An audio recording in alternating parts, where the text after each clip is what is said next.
everybody, it's Cindy and welcome back to Cindy Lou Loves Glam 2. So today we have my Boxycharm unboxing for the month of August 2020. Hey there, editing Cindy here. Yeah, so that is my bra sticking out from underneath my shirt. I have no words. I don't know how it got there. I mean, I know how it got there. I just don't understand why my shirt went as far south as it did. Everything looked fine before I started. Also, I have no idea what the substance is on my chest, too. And if you didn't notice any of these things, congratulations. Now you have something to look at for the rest of the video. Hopefully it won't distract you nearly as much as it distracted me through this entire editing process. Also, I realize that the sound quality of this video is not the best. I tried to play around with it a little bit just to make it a little better, but I had a hard time doing that without making it sound like I was completely underwater. So yes, I'm sorry for the echo. I don't think I was close enough to my microphone. One of these days, I will get this filming technique down. But just wanted to have a few notes, just, here at the beginning of the video, in case that irritates you as much as it irritated me throughout the whole thing. And with that, we'll get back to our regularly scheduled program. I decided to go ahead and keep the base box and my Boxy Luxe, but I have cut my Ipsy Glam Bag Plus and my Boxy Premium.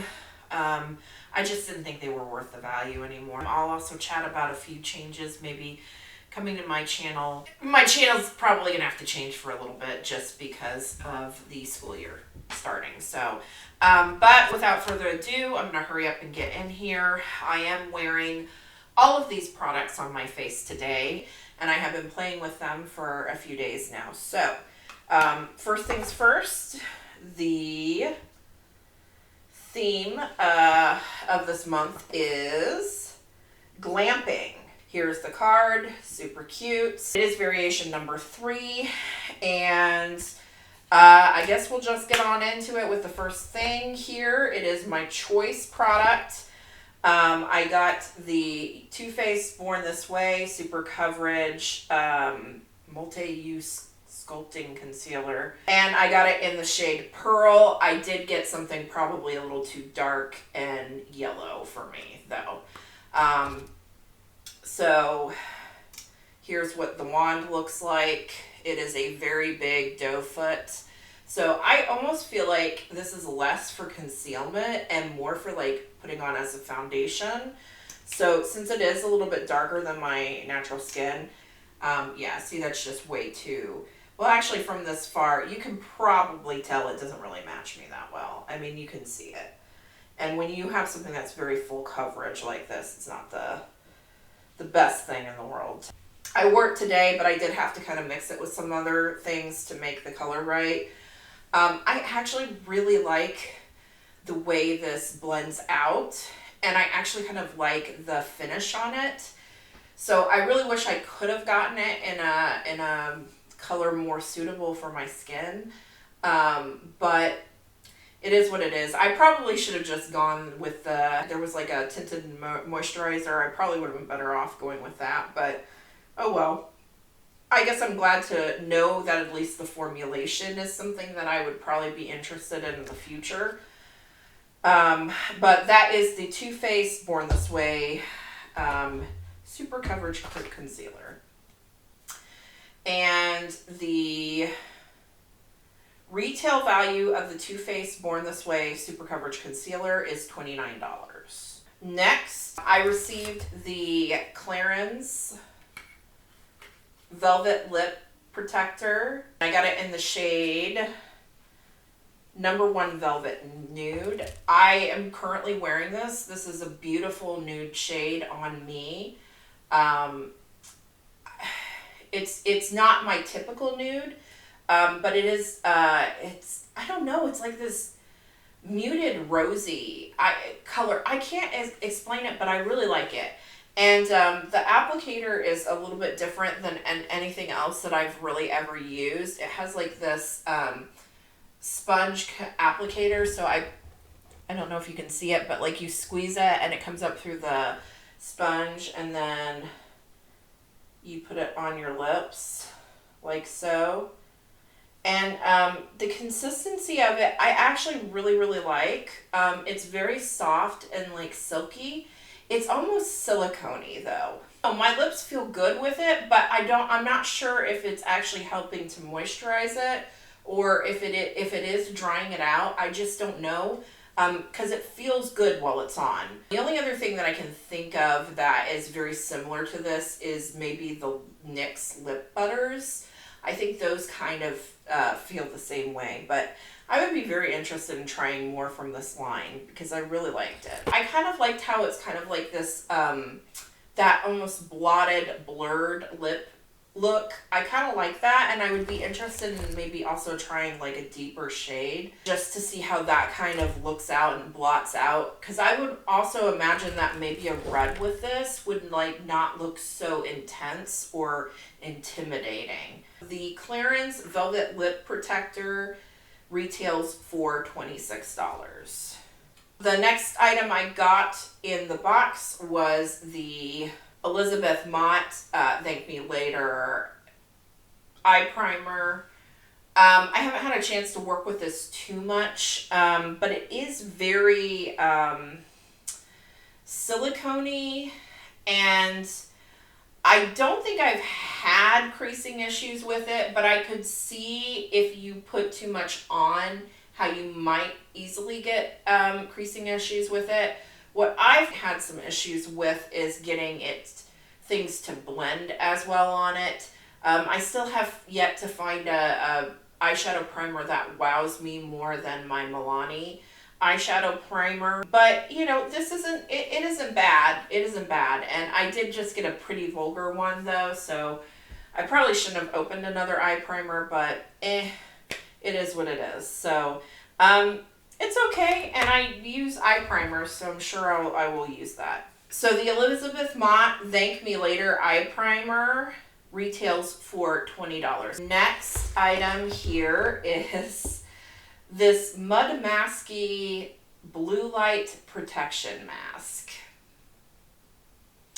I did put it on. I have been wearing it. I do want to say a little, I think, is best with this. If you do use some, you want to make sure it really rubs in, because I have noticed like kind of a white sheen on my face if I don't get everything kind of rubbed in, almost kind of like how you would with a sunscreen, which kind of makes sense because I guess if it's protecting you from blue light.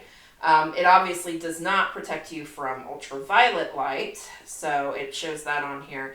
I didn't know that we were supposed to be worrying about blue light from computer screens and everything. I don't know.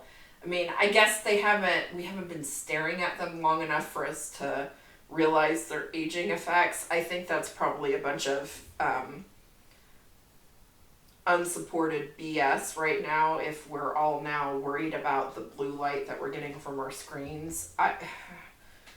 Who knows, maybe we are having issues with aging there, but I very much doubt that we have much evidence of that currently. So I just kind of look at this, I guess, as more of a moisturizer or an additional moisturizing step with my kit skin routine. So it is lightweight.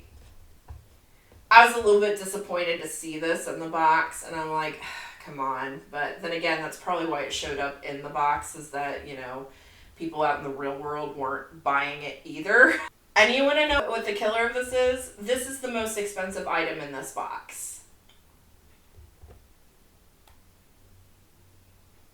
So ready? Hold on to your hats. The Mud Masky Blue Light Protection Mask retail for $54.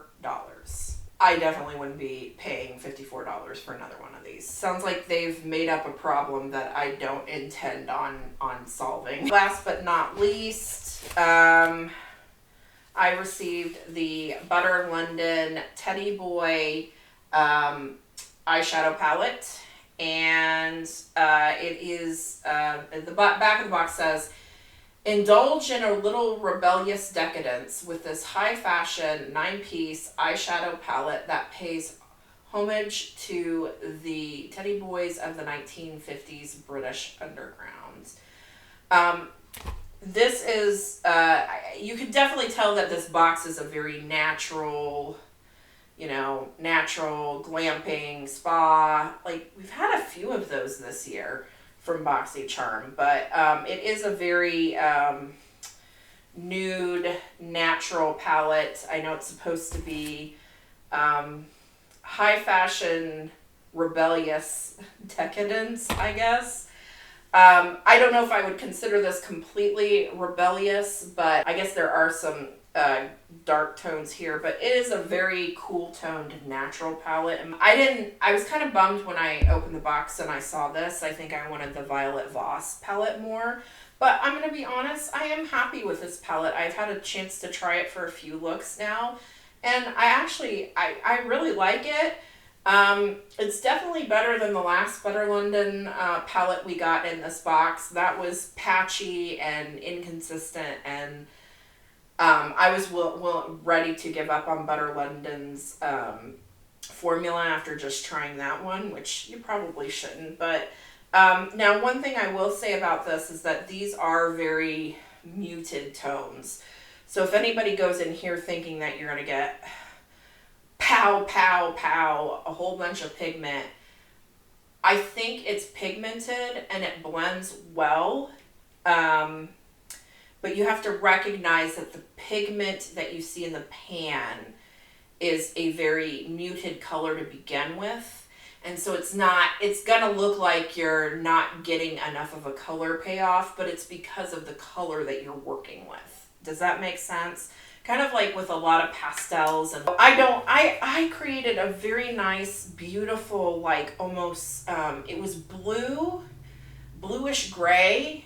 And I don't know, it just looks so pretty on my eyes. I do really like these colors. I, of course, have it on my eyes currently. It's a very natural. I used Simon in my transition, Billy on my lid, Graham in the outer V. I did use Nigel. Highlight my brown bone, and then I used a little bit of Rupert here just to kind of line and add a little bit more depth to my lash line. It's nice that it's a little bit smaller and more compact, but it's just so much, like, I hate this. Like, when you're trying to apply it, like, have it, I don't know, what, are you going to only use half of it at once, I don't get this. I don't get that. I don't know what you're trying to accomplish here. I don't know if you're just, like, trying to be fancier or something. And then because of that, you can only have like this little itty bitty mirror that isn't good for putting on anything. It's like, why bother? Why bother? Who comes up with this stuff? I don't get it. I don't understand it. Is it supposed to be like I'm opening a police box or something? And I know they don't really have those. I know that's a Doctor Who thing, but so that's the one thing I would say about this. It's like stupid. This mirror is like pointless. Like, you might as well not have even had a mirror at all, but I digress. But other than that, I actually really like the eyeshadow palette, and I really liked a lot of looks that I've created with it so far. So the Butter London Teddy Boy eyeshadow palette retails for $28. The total value of the total retail value of my Boxycharm box for the month of August 2020 adds up to $157. To be honest with you, when I first opened this box, I was a little bit disappointed. I feel like the Boxycharm August boxes tend to be the worst in the year. I'm just putting it out there. I think, though, this box has somewhat surpassed my expectations for an August Boxycharm box. My opinion of the box got better as I actually used these products. Every single eye look that I've done with this so far, I just feel pretty. And it feels nice to, like, I don't know, let my natural beauty out every once in a while, even though I really like putting on the loud colors and just different colors with eyeshadow and trying to like create this beautiful work of art on my eyes. It is kind of nice just to appreciate my more natural beauty every once in a while and put on kind of like these more natural muted tones. As far as the box goes, if I were going to rate it, make 3.5, maybe 3.5 out of 5. I still think it was worth the $25 I paid for it because I got some products out of here that I enjoyed. So I mean, I'm not displeased with keeping the subscription. All right, and on to the other stuff. My son has started school, and we had the choice of either in person or a virtual option, and we've been through enough loss this year, and we know what the virus can do. We know the consequences of getting it, and my husband's a teacher, so he has to go back, but the way we see it, the fewer people coming and leaving the house, the better it is for protecting all of us. And plus my son is younger, and maybe this is my own fears or what have you. I just don't have a whole lot of confidence of him keeping the masks on like I think he should all day, and having issues with that. So we decided to go with the virtual instruction. And so not only am I going to have to try and, without getting too involved, like my son has, he has a few more special needs than the average kiddo does. And sometimes he needs a little bit more redirection to stay on task. So I really do have to kind of be there with him as he's going through things. And also, this is going to be a wonderful opportunity for me to maybe help him with some of the deficiencies he may have had in class that the school just never really seems to have enough time or resources to fully focus on with him. So that ought to be good, but the other unfortunate part of it is that I still have to also work and make my hours at that point in time. So if I'm spending 4 to 5 hours a day with him, trying to get him through school and get him to like focus on watching his classes, on top of me also now having to fit 8 hours of my work in the day, I'm going to have some very long days, and I'm going to be very pooped. And I hope that I can continue content on this channel. Some of the things I was really excited to start doing, I don't know if I'm going to have the emotional, mental, or even time bandwidth to do it. I will try and keep things coming. I think I might end up doing a lot of very quick get readies with me. And I'm probably not going to be editing my videos as often going forward. And I hope you appreciate that. You may be seeing a less polished version of me going forward. It's very nervous to me to put something like that out there. I don't know how people can like leave their stutters and stumbles in there. Maybe they have fewer than I do. Maybe they're a little bit more confident about that. But you may be seeing a little bit more of that for me in the future, just because that might be the only way I'm able to keep posting any kind of content. I know I was just so consistent before, wasn't I? The other thing I wanted to say is I haven't had a chance to like fully get this video up, and I filmed it like, I filmed 3 different videos of the whole, I don't know what you want to call it, the whole beauty drama issue that's happened recently, and I don't know. I don't have the motivation to actually edit it or do any of that, because it's like, why do I care? Why do I care about these clowns that, keep making the news and making our beauty section look bad when that's not who we are. So I don't know. I've just had a lot of, it's been difficult for me to do that. But in one of those videos, I feel like it's important for me to say this, in that I just want to apologize to anybody if you've seen me do any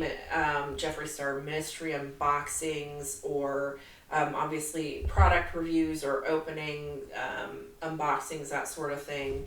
I just want to apologize if I have ever made you feel like you're not welcome because I use those products or I promoted those products. Like, I'm sorry.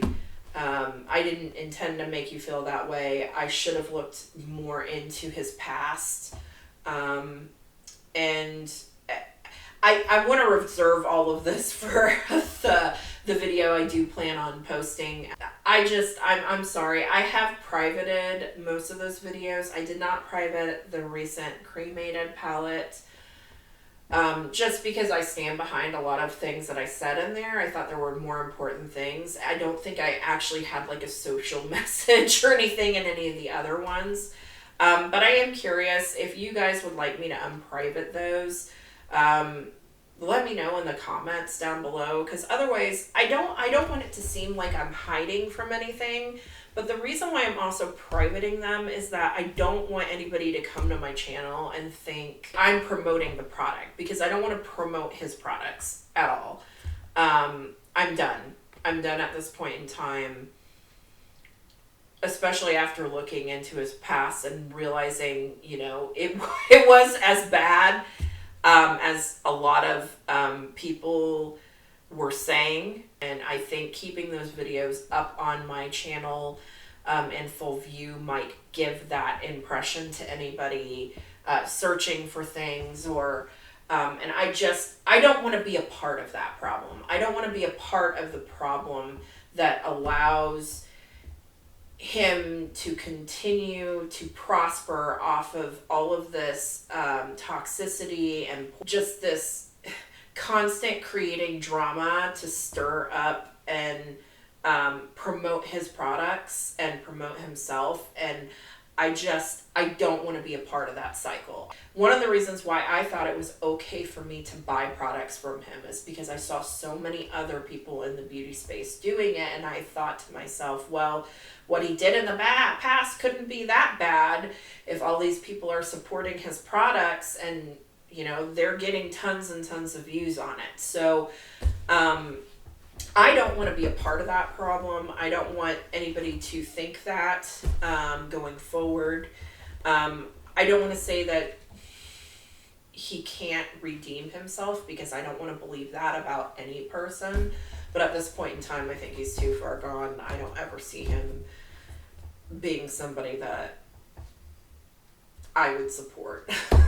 So I'm just going to leave it at that, and I would be curious if folks would want to see, want me to unprivate those. If I do that, I will probably have to completely change the thumbnail that says, do not buy this, because I don't want to seem like I'm hiding from something, but it's that double-edged sword. You don't know what to do. Do you leave it up on your channel as a vestige of, well, this is what I did in the past and I've just got to own it? Or do you take it down and, risk everybody thinking that you're hiding from something when all you're really doing is like, I just don't want to seem like it's okay to promote this guy anymore, because I'm taking a stand with that. You can feel free to follow me on Instagram or Twitter. With that, have a great day, evening, weekend, whenever you're watching this. Thank you so much for joining me. Bye.